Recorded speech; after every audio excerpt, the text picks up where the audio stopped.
Major approaches to the history of modern India.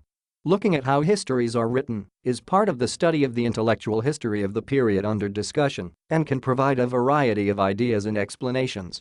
The starting point in the history of a society, therefore, has to be a familiarity with its historiography, the study of historical interpretation.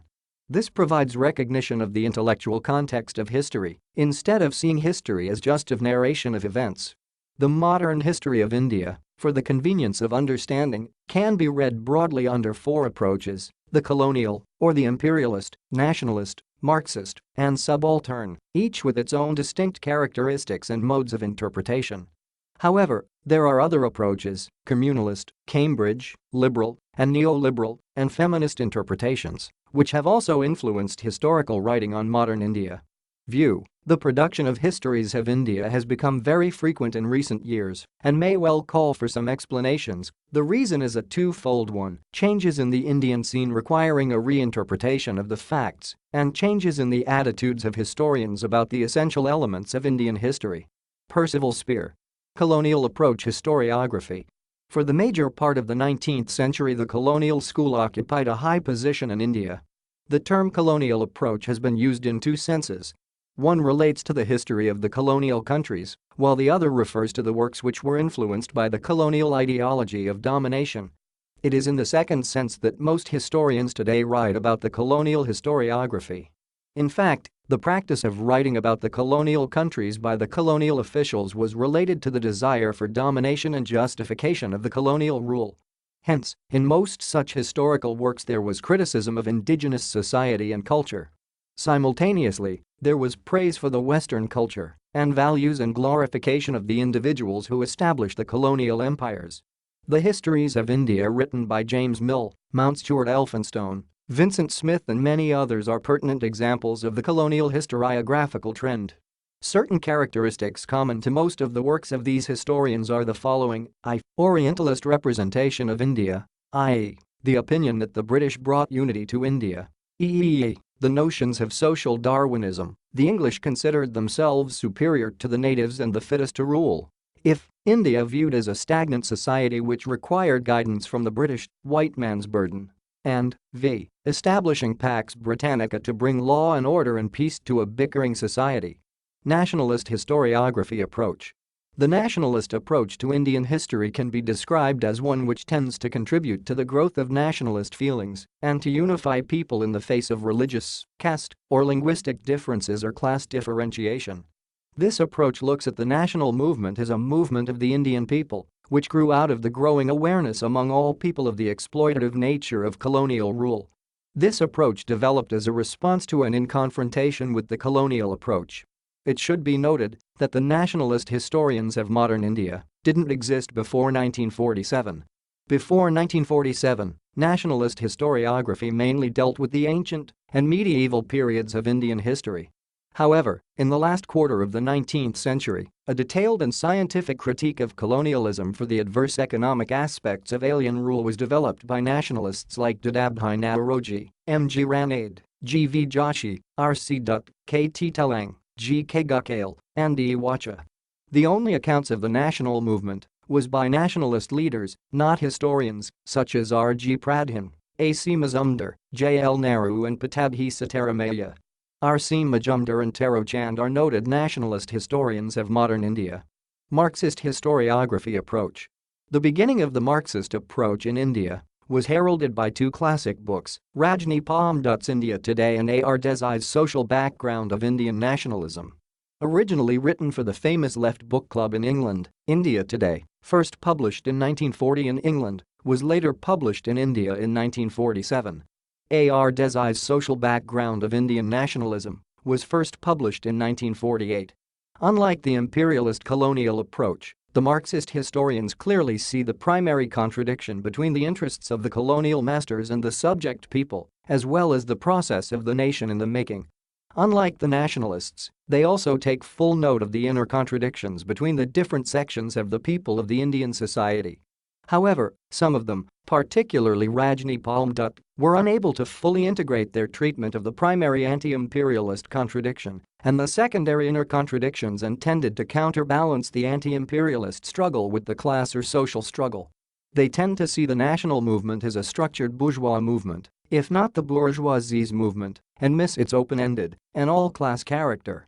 Another noted Marxist historian, who made a critique of R.P. Dutt's paradigm, is Sumit Sarkar. He considers Dutt's paradigm as a simplistic version of the Marxian class approach. He looks at the nationalist leaders in the light of intelligentsia, which acts as a kind of proxy for as yet passive social forces with which it had little organic connection. A.R. Desai traces the growth of the national movement in 5 phases, each phase based on particular social classes which supported and sustained it. Subaltern approach historiography. This school of thought began in the early 1980s under the editorship of Ranajit Guha as a critique of the existing historiography, which was faulted for ignoring the voice of the people.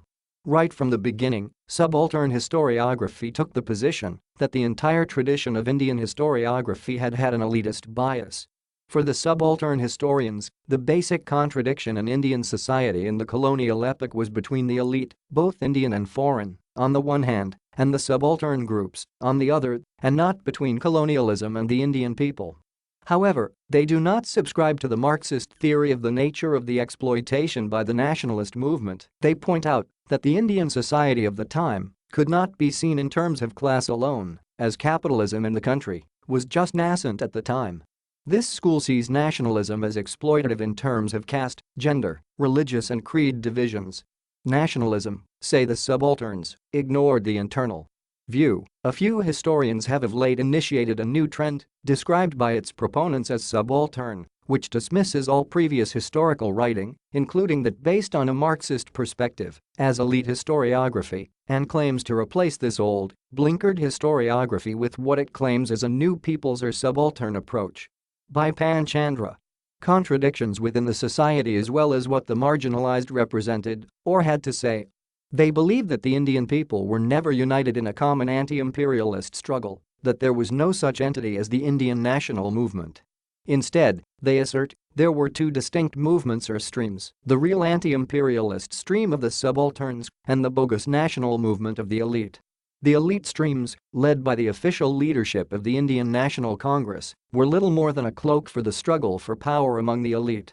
Communalist approach. The historians of this school, relying completely on the colonial historiography of medieval India and colonial-era textbooks, viewed Hindus and Muslims as permanent hostile groups whose interests were mutually different and antagonistic to each other. This view was not only reflected in the writings of the historians but also took a more virulent form in the hands of the communal political leaders. In their view, India's medieval history was one long story of Hindu-Muslim conflict. As a corollary of this view, it was then argued that the 19th and 20th century Muslims had the happy and proud ever-present memory of having been the ruling class, while Hindus had the sad and humiliating memory of having been the subject race. This, ultimately, developed mutual hatred among these groups, often resulting in communal riots and, in the end, led to the partition of India. Cambridge School. According to this school of thought, the fundamental contradiction under colonial rule was not between imperialism and the Indian people, but among the Indians themselves. Further, Indian nationalism was not the product of a struggle of the Indian people against colonial exploitation, but what arose from conflict among the Indians for getting the benefits given to them by the British rulers. The leaders of the national movement, according to this school, were inspired by the quest for power and material benefits. This approach has been criticized by many scholars on the ground that it takes the mind or ideals out of human behavior and reduces nationalism to animal politics. Liberal and neoliberal interpretations. According to this interpretation, the economic exploitation of the colonies was not beneficial to the British people as a whole.